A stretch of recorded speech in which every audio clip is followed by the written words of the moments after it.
2023년 3월 29일 수요일 경제뉴스 모닝 브리핑을 시작하겠습니다. 28일 미국 상무부 산하 국립표준기술연구소는 최근 반도체 생산시설 투자 보조금 신청을 위한 재무 모델에 관한 세부 지침을 공개했다.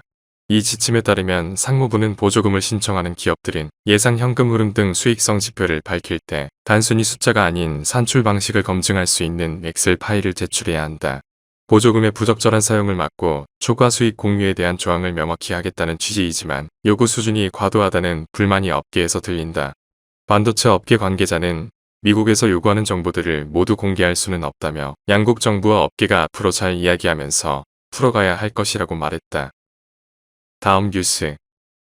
중국이 우리의 무역 수지 최대 흑자국에서 올해 최대 적자국으로 바뀌었다.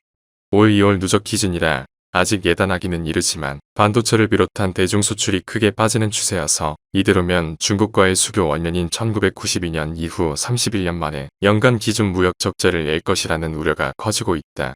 대중 무역 수지가 흑자에서 적자로 뒤집힌 배경으로는 중국산 리튬 등의 가격 급등, 중국의 산업 고도화 등이 주요 요인으로 꼽힌다.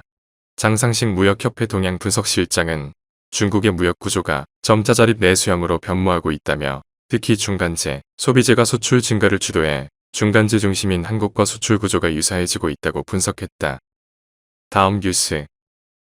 셀트리온은 28일 인천 송도 컨벤시아에서 정기 주주총회를 열고 서정진 명예회장을 사내이사로 선임하는 등 안건을 의결했다. 서 명예회장의 복귀로 가장 뜨거운 관심을 모으는 건 셀트리온 그룹 3사 합병이다. 서 명예회장은 3사 합병에 대한 생각은 변함이 없다면서 금융감독원 합병 관련 행정 절차가 7월에 마무리되고 이르면 올 연말 합병 절차에 들어갈 것이라고 강조했다. 인수합병 관련 계획도 내놨다. 그는 현재 현금 여유도 있고 M&A는 당연한 경영 전략 중 하나라면서 상반기는 관찰하는 시기고 하반기부터 움직임을 본격화할 것이라고도 했다. 다음 뉴스. 지난 2월 유상증자를 통한 자금 조달이 7년 9개월 만에 전무했던 것으로 나타났다. 자금 조달에서 최후의 보루로 여겨지는 유상증자까지 위축되면서 경기 침체 우려 속의 기업의 유동성 확보에도 빨간불이 켜졌다는 분석이다. 전문가들 역시 불확실한 투자 심리가 유상증자 결정에 영향을 준 것으로 판단했다. 흥행에 실패할 경우 안 하는 것만 못하다. 한편 전체 유상증자 규모는 2021년을 고점으로 꺾이는 분위기다. 다음 뉴스. 28일 관련 업계에 따르면 올해 1사분기 제주항공, 진에어, 휴웨이항공, 에어부산 등 국내 주요 저비용항공사 4곳 모두 영업이익 흑자 전환을 할 것으로 전망된다. 국내 LCC들의 흑자 전환이 예상되는 가장 큰 이유는 국제선 여객수의 회복 덕분이다. 일본, 중국 등 단거리 여행 수요가 늘어나자 LCC들의 수송 실적도 크게 증가했다. 실제로 이들은 코로나19 이전 대한항공, 아시아나항공 등에 크게 밀렸던 국제선 여객수를 올해 역전했다. LCC들은 이에 힘입어 신규 항공기 도입도 서두르고 있다. 다음 뉴스. 28일 식품업계에 따르면 롯데제과는 내달 예정됐던 편의점 가격 인상 계획을 연기하기로 했다. 다만 이 결정은 가격 인상 적용 시점을 연기하는 차원이고 가격 조정 계획을 완전히 철회한 것은 아니다.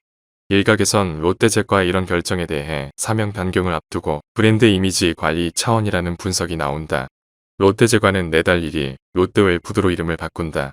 한편 정부의 가격 인상 자제 요청에 따라 풀무원생물과 CJ제일제당은 가격 인상 계획을 철회했다. 하이트진로의 경우 소주 가격 동결을 공식 발표했다. 다음 뉴스. 현지 시간 28일 월스트리트 저널은 디즈니가 이번 주부터 시작할 최대 7,000명에 이르는 정리해고 계획에서 메타버스 관련 부서를 사실상 없앨 것이라고 보도했다. 이에 앞서 페이스북의 모회사인 메타도 수십억 달러의 손실을 감수해온 리얼리티 랩스 부서, 하드웨어 메타버스 부서를 올 들어 대폭 축소했다. 마켓 워치는 사람들이 감각 몰입형 헤드셋을 통해 접근하는 가상현실인 메타버스에 대한 투자가 후퇴하는 것에는 여러 이유가 있으나 수익성 악화에 대한 시장과 투자자들의 압박이라고 지적했다. 그렇다고 해서 메타버스가 죽었다고 할 수는 없다. S&P 글로벌 마켓 인텔리전스의 분석가들은 최근 보고서에서 메타버스 기술이 2027년까지 연간 520억 달러 이상의 매출을 창출할 것으로 예상했다. 다음 뉴스. 하나은행이 고시한 3월 28일 오후 9시 12분 원달러 환율은 1,301원입니다. 시청해주셔서 감사합니다. 더 좋은 영상을 위해 구독, 좋아요 부탁드립니다.